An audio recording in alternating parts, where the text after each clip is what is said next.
So in my experience, the core principle that I have in terms of building a culture is everything has to start with yourself. If you're not demonstrating the principles that you want for your culture, the culture has no chance. Doesn't matter how good your routines are, how good your training is. If you don't walk the walk, there is no chance. So the first one, personal standards. So this can be a number of things, but quite simply, it's how you come across. So is your kit neatly turned out?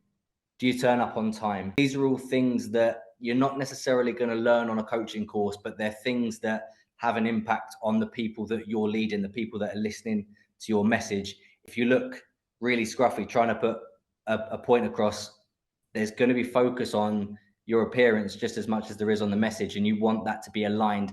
If you want good organization within your structure on the pitch, you need to make sure you're organized yourself, and it starts with how you put yourself across. Being authentic is really key. So the players will, even if they don't see through it on day one or day two, if you're trying to pretend to be something that you're not, over the course of a season, those gaps are going to start to appear and you're going to get found out. And when you get found out in terms of your personality not being consistent with who you normally are, then you'll find that the messages become more inconsistent and there's less trust and belief, excuse me, in what you're saying. So being and remaining authentic is really, really important and is much easier than it is to try and pretend to be something else. Then being consistent as well ties in with the previous point that I've said.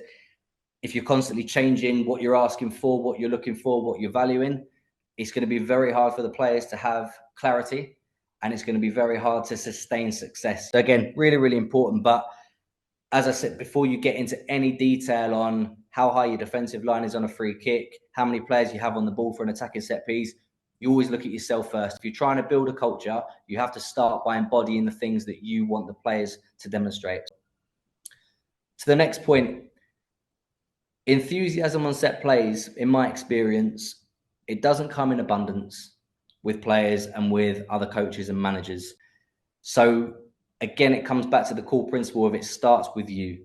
So you need to be the one demonstrating the energy on the pitch with your voice, with your body language, with how you're putting the message across, having different methods of explaining something. So there's different ways, but you need to try and inject that enthusiasm from yourself into the players around you and the people around you to drive standards a little bit more. Whereas you need to be the one to lead it, get your chest up, project your voice, and drive those standards and that enthusiasm.